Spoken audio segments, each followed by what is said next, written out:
Well, one of the ways that I think about convergence is that it's been happening in the non-profit sector for a while, which is that the barriers between the non-profit sector and the commercial sector are blurring, and that leads us into all kinds of different competitive concepts. Like we don't necessarily compete with other arts attractions; we're competing for the leisure dollar generally.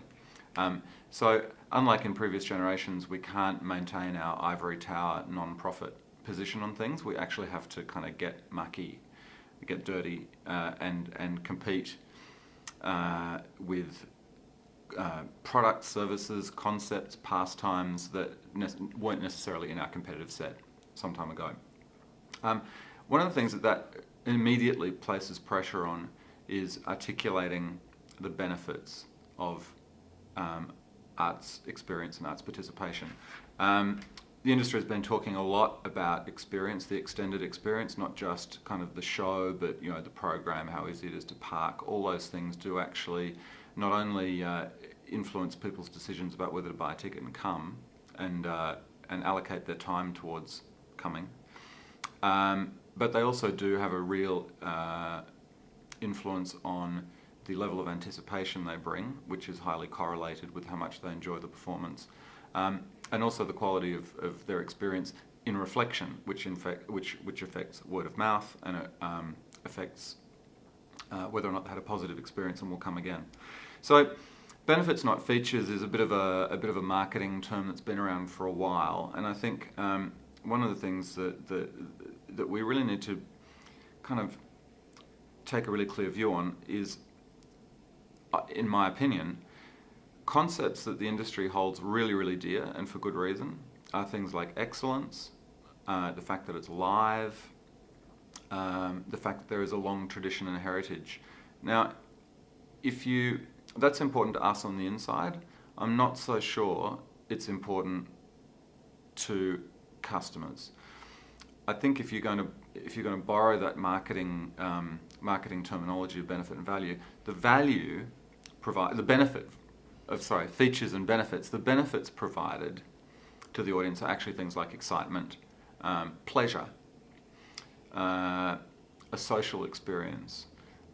Those sorts of things are actually the benefits that flow to the customer from the excellence, the tradition, and the live experience.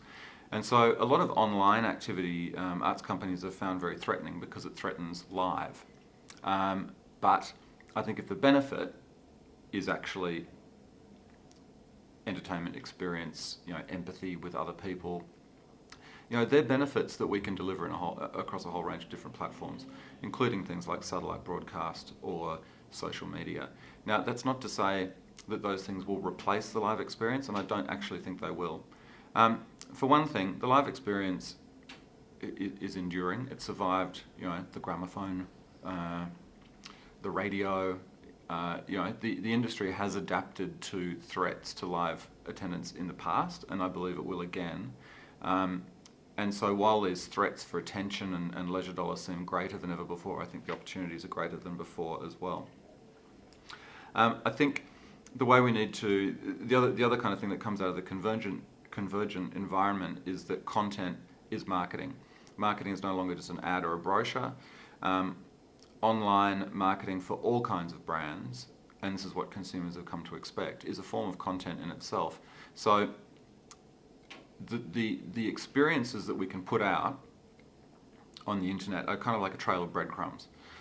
If people are doing Google searches for a school project or just searching and web surfing as people do now, the more kind of content we have scattered out through there that is engaging and relevant and intriguing, it acts as a trail of breadcrumbs that brings them closer to the theatre. And so we can't be cynical about this. We can't just film a bit of a performance and stick it on the internet and call that online content.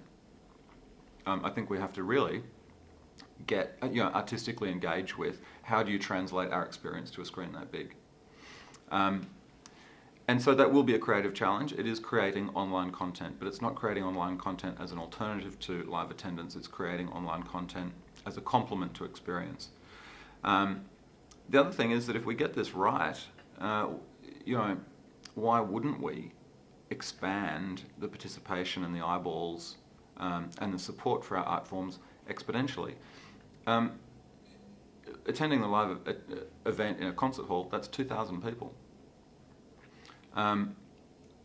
We want to keep the 2,000 people in the theatre. What about all the people who can't get into the theatre, either because 3,000 people want to come, or because they don't live within driving distance or convenient transport distance from the theatre, or they live in another country, but they've heard of your orchestra, or they like a particular piece of music or a particular play, and they've searched on that and they've found that your company has it in a different country. They can access that. So I maybe I'm somewhat utopian about this, but I do actually think that if we get this right, there is a huge opportunity. One of the kind of concepts in convergence is also the idea of co-creation of content, and that obviously strikes fear into the hearts of artists and artistic directors alike. But the more you think about it, the advent of the gramophone record in the late 19th, early 20th century changed our concept of the canon of classical music. Up until that point, classical music was experienced live because there were no recordings. And so you saw something live a couple of times, you saw the next thing, they had a very different idea to what the heritage canon was, but also there was more of a demand for new music because it was variety. And a lot of things like works from Vivaldi had just fallen out of, they'd fallen off the radar. When the gramophone record came in, it created this new market, which is the market for recorded music, which is quite analogous to what we're seeing now with online. And with the market for recorded music, once they'd recorded all the things that were currently in rep, it's like they want more. Now what are we going to do? So they're dredging up all these old things that hadn't been played for a long time. And all of a sudden, the consumers, it was the people who were buying the gramophone records who started influencing what was recorded, and also what was played on the concert platform, because they were rediscovering things through this process. So that, to me, is actually a forerunner of co-creation, and audiences kind of programming their own experience to an extent. It's not quite as literal as clicking on a button in your home and having the company do exactly what you want on the spot, and that's perhaps not likely to happen. But there are experiences where the gramophone, the radio, these things have affected our industry. We can't afford, and it's just not realistic to see what we do as a sacrosanct kind of universal, perpetual thing, because it hasn't been even in the last couple of generations.